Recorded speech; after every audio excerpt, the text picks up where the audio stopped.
नमस्कार। मेरे सामने ये 21 वर्षीय युवक का हाथ है, उनके बारे में बताने जा रहा हूँ मैं। यहाँ पर यदि मैं इनकी कनिष्ठा उंगली को देखता हूँ तो ये कनिष्ठा की उंगली कुल मिलाकर के नहीं पहुँची सूर्य की उंगली के प्रथम अलगाव के साथ में।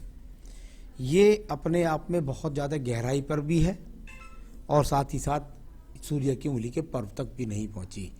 इसका मतलब क्या होता है? इसका मतलब होता है इनके द्वारा ये कोई निर्णय मजबूती के साथ नहीं ले सकते या नहीं लेने चाहिए। इन्हें माता पिता से, अपने अभिन्न मित्रों से पूछ करके निर्णय लेने चाहिए।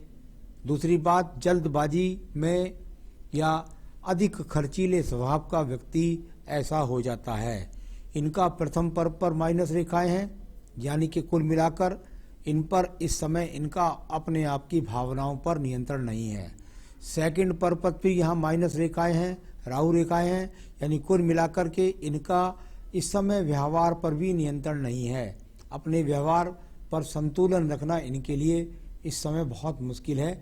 जो ये कहेंगे थोड़ा हो सकता है जिद करें और उसी चीज़ को करके माने। ये वर्तमान की स्थिति है। जहाँ तक बुध पर्व की बात है तो अभी कमा तो रही नहीं है, उस पर माइनस रेखाओं का मतलब होता है कि बस खर्च खर्च खर्च। चलिए मैं बात करता हूँ इसके बाद में आपकी उंगली की, सूर्य की। सूर्य की उंगली जो जीवन के अंदर यश मान सम्मान दिलाएगी।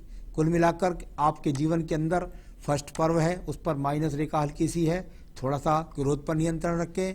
व्यवहारिक पर्व है, थोड़ा सा घमंड पर नियंत्रण रखें। किसी प्रकार का यहाँ से कोई अवार्ड मिलने का योग नहीं है, परंतु किसी प्रकार के बदनामी का योग भी नहीं दिखाई देता। यहाँ पर बात करता हूँ उंगली के बारे में, यदि तो वो बिल्कुल थोड़ा सा अलगाव जब यहाँ ले लेती है तो कभी कभी बच्चा अपने माता पिता की बात की भी अवहेलना कर देता है। ये कभी कभी की बात है, इससे बुरी बात मैं कुछ नहीं कह रहा। बात करता हूँ इसके बाद शनि की उंगली की। शनि की उंगली प्रथम पर्व स्पष्ट है, कुल मिलाकर रोग की कोई चिंता नहीं है। सेकंड पर्व पर ये खर्च की रेखाएं यहाँ पर दिखलाई देती हैं। अनावश्यक रूप से खर्च करना, इस स्थिति को दिखलाने वाली ये रेखा यहाँ पर है। इस समय वे व्यक्ति यदि कहीं कार्य धंधे में लग जाएगा तो वहाँ भी पैसा डुबो ही देगा। इस प्रकार की स्थिति शनि की ढैया, शनि की 7.5 जब जब इनके जीवन में आएंगी, इनको रोग और अधिक खर्च या नुकसान का संकेत दिखलाती हैं। चलिए मैं बात करता हूँ इनकी बृहस्पति की उंगली के बारे में। बृहस्पति की उंगली और सेकंड पर्व पर यहाँ पर, क्योंकि थर्ड पर्व पर भी संतान का सुख सहयोग की बात ना करें। ऊपर से नीचे जब रेखाएं कट जाए तो व्यक्ति पूजा पाठ नहीं करता है। और सेकंड पर्वत पर यदि ये रेखाएं हों तो व्यक्ति जीवन के अंतर्गत पत्नी प्रेमिका से संबंधों में खटाव, इस तरह की स्थिति मानी जाते हैं। यदि ये रेखाएं इसी प्रकार से रहती हैं तो पत्नी से भी झगड़े झंझट के संकेतों को दर्शाती हैं। तो ये इस तरह की संकेत रेखा यहाँ पर। अब बात करता हूँ मैं यहाँ पर बुध पर्व के बारे में। बुध पर्व जो आपके जीवन के अंदर आप कितना धन अपनी मेहनत से कमा पाएंगे, इस बात को दिखलाने वाली रेखा है।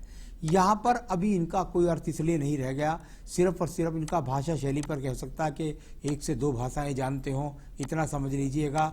या कुल मिलाकर के धन के आगमन इनके पास बने हुए हैं किसी दूसरे स्रोत से, ऐसा समझ लीजिएगा। लेकिन कुल मिलाकर इनके भाग्य से इनको तो धन मिल ही रहा है। यहाँ पर वो रेखाएं दिखाई देती हैं। बात करते हैं सूर्य के पर्व के बारे में। सूर्य का पर्व और सूर्य के पर्व पर यदि आप देखेंगे तो यहाँ आपको त्रिभुज बनता दिखाई देगा और इसके बाद सीधी रेखा खड़ी होती नजर आएगी। यानी कुल मिलाकर ऊपर तक सीधी रेखा इसके साथ निकल जाना और सहायक रेखाओं का होना, यानी पिता पक्ष से मजबूती के साथ में सहयोग मिलना। और यहाँ पर यात्राओं या भागदौड़ी या दिमाग का ज़्यादा चलायमान होना, इस तरह की रेखाओं को अभी आप मान सकते हैं, इससे ज़्यादा कोई नहीं। बात करता हूँ इसके बाद में धन के पर्व के बारे में। धन का पर्व यानी अच्छा पर्व, भाग्य पर्व। यानी भाग्य पर्व पर अगर मैं देखता हूं तो इनके पास वो अच्छी रेखाएं हैं जो इनको सभी स्रोतों के द्वारा, माता के द्वारा, पिता के द्वारा, संसाधनों के द्वारा अच्छे खासे धन के उपयोग को दिखलाते हैं। तो वर्तमान पे इनके पास धन की कोई कमी नहीं है। अच्छी खासी धन की रेखा इनके पास में यहाँ मौजूद है। करोड़ों में पैसा खर्च कर दें तो भी कोई दिक्कत नहीं है। आइए बात करता हूँ इसके बाद में मैं यहाँ पर बृहस्पति पर्व पर। बृहस्पति पर्व पर 14, 3, 3, 4, 4 चतुर्भुज इनके हाथ के अंदर बन जाए, यानी व्यक्ति के नाम से कई कई प्रकार की संपत्तियाँ होती हैं। यहाँ पर और रेखाएं भी बनेगी चतुर्भुज के भी आगे।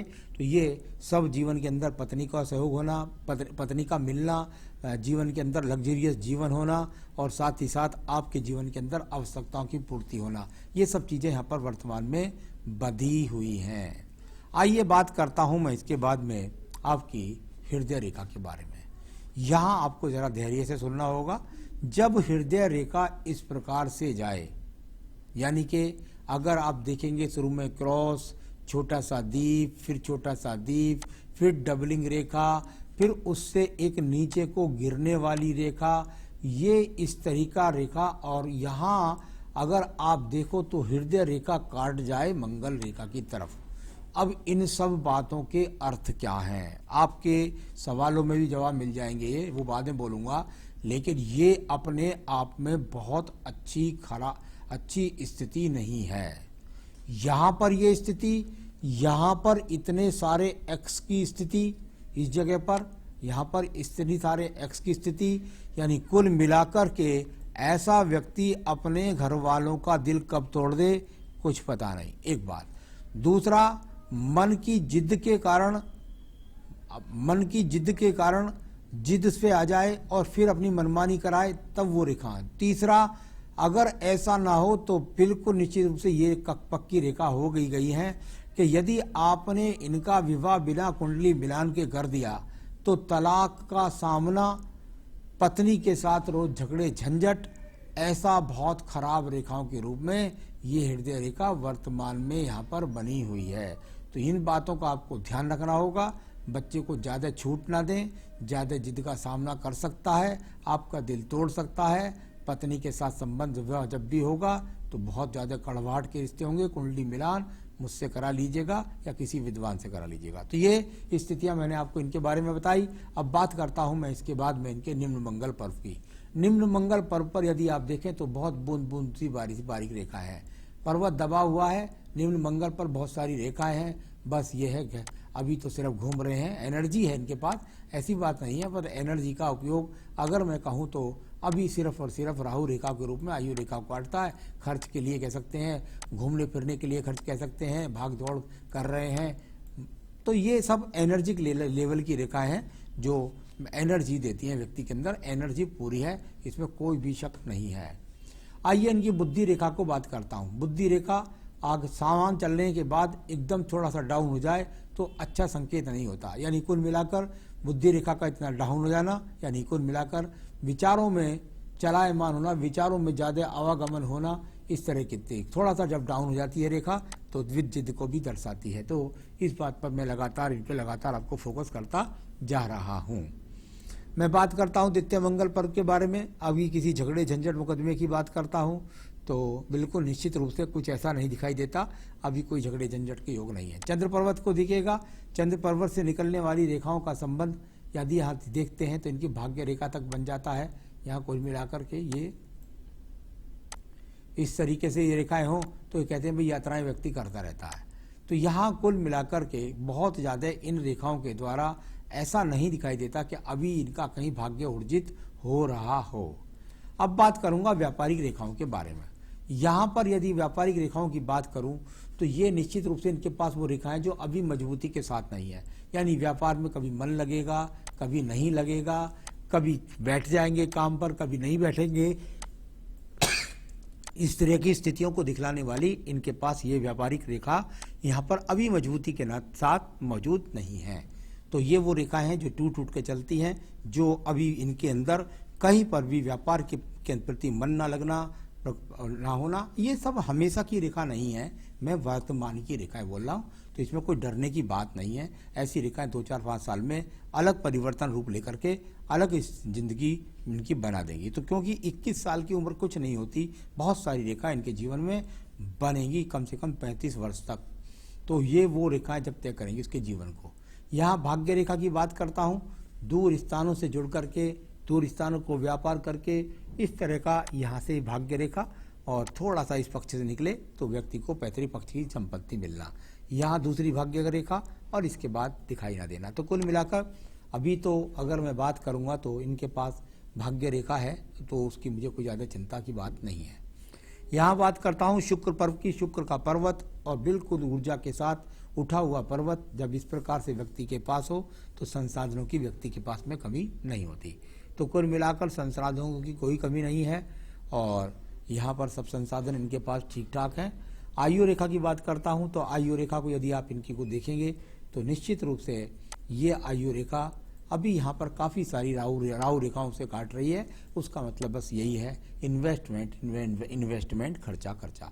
तो ये आयु रेखा यहाँ लगभग पहुँच गई है अभी यहाँ 78 वर्ष के आसपास। तो आयु रेखा यहाँ पर ठीक है, इसके बाद भी बढ़ती रहती है। तो ये तो सारी हाथ की रेखाओं को मैंने पढ़ा। अब इनके सवालों को मैं देख लेता हूँ।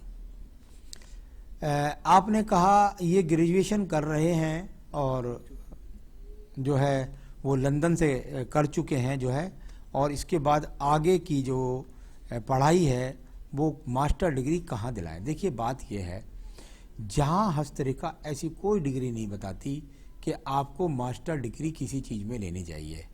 बच्चे ने जिस चीज़ से ग्रेजुएशन किया होता है अधिकतर लोग मास्टर डिग्री उसी से करते हैं। जहाँ तक आपने मुझे बताया कि बच्चे की शिक्षा सही है, आप उस सही कहते हैं, बहुत अच्छी बात है। मैं भी कहूँ ईश्वर उन्हें सद्बुद्धि दे के वो सही तरीके से करें। कुल मिलाकर मुझे लगता है ये एक सामान्य व्यक्ति का हाथ है, जो बहुत जीनियस आदमी का हाथ नहीं है। तो मास्टर डिग्री कराएं आगे, तो उस बच्चे से पूछ लें, अगर वो कर ले तो बहुत अच्छी बात है, लेकिन कोई जीनियस आदमी का हाथ नहीं है। मास्टर डिग्री करना कोई ज़्यादा बड़ी बात नहीं है, उसे तो अब व्यक्ति घूमते फिरते खेलते कूदते भी कर लेते हैं। तो पीएचडी करना ज़्यादा कड़ी बात होती है, यहाँ मास्टर डिग्री की मुझे कोई ज़्यादा वो चिंता की बात नहीं है। इनकी सभी उंगलियों पर बहुत कट के निशान थे, तो मैंने सारी बातें आपको बोली हैं, अगर आपने ज्ञान किया हो तो। किस काम में जाना चाहिए, फादर वाले बिजनेस में या कहीं और? देखिए यदि आपने इन्हें आप कोई दूसरा बिजनेस पकड़ा दिया तो आप अपने पैसे ढूंढते रह जाएंगे कि मेरे पैसे इतने सारे बर्बाद कहाँ हो गए, कहाँ खर्च हो गए। कृपया करके इनको इनके पिता के साथ बैठाइए और कम से कम मैं समझता हूँ कि ऐसा इनको इनके जीवन में आपको 34-35 साल की उम्र तक करना चाहिए। 5 साल तो जरूर ही करना है आपको, 26 साल की उम्र तक तो जरूर ही करना है। उस समय आपने कोई दूसरा काम करा दिया तो फिर आप ये ढूंढते रह जाएंगे कि हमारा पैसा डूब कहाँ गया, बर्बाद कहाँ हो गया। तो कुल मिलाकर यहाँ स्वतंत्र बिजनेस की कोई रेखा दिखलाई मुझे नहीं देती। फादर के साथ करेंगे तो बहुत अच्छा रहेगा, उनके अंडर में रहेंगे तो बहुत ज़्यादा ज़रूरी है उनके अंडर में रहना। विदेश में सेट होंगे या नहीं, अभी विदेश में सेट होने की कोई हाथ में रेखा नहीं है। मैरिज अरेंज होगी, अभी तक मुझे कहीं यहाँ विवाह प्रेम संबंध जरूर खराब दिखलाई दिए हैं, लेकिन मुझे यहाँ किसी भी प्रकार से लव मैरिज के योग दिखलाई नहीं दिए। इनके जीवन के अंदर जब भी इनका विवाह हो तो मैंने कुंडली मिलान के लिए बोल दिया है, जरूर करा लीजिएगा, वरना काफ़ी परेशानियों का सामना हो जाएगा। आगे लाइफ कैसी रहेगी? लाइफ की कोई चिंता नहीं है, भाग्य रेखा बहुत अच्छी है, पैसे की कोई कमी नहीं है। प्रॉब्लम यह है कि पैसा बर्बाद ना कर दें, तो उस चीज़ की ज़्यादा चिंता करें। अब क्या करें, ये जो इनके जीवन में सही निर्णय लें और बुद्धि इनकी प्रखरता के साथ काम करें, उन्नत चीज़ों को प्राप्त करें, तो उसके लिए बेहतरीन साफ इनको यहाँ पुखराज आप श्रीलंकन पहनाइएगा, जो इनके वैवाहिक जीवन को भी, इनके व्यापार को भी, इनकी बुद्धि को, सद्बुद्धि को, सबको ठीक करेगा। तो बेहतरीन सा पुखराज इनको पहनना है श्रीलंकन। आप चाहे तो मुझसे मंगा सकती हैं, मैं आपके स्थान तक पहुंचा सकता हूं। दूसरा, इनको संकट नाशन गणेश स्तोत्र का पाठ करिए, इनको बुद्धि की श्रेष्ठता प्राप्त होगी। संकट नाशन गणेश स्तोत्र प्रतिदिन पढ़ें और गायत्री मंत्र का जितना ज़्यादा से ज़्यादा जाप कर सकें, चलते फिरते उठते बैठते माला से, वो उनको और ज़्यादा लाभ प्राप्त कराएगा। इतना करें, जीवन में सुखी रहें, यही मेरी शुभकामनाएं भी हैं। नमस्कार।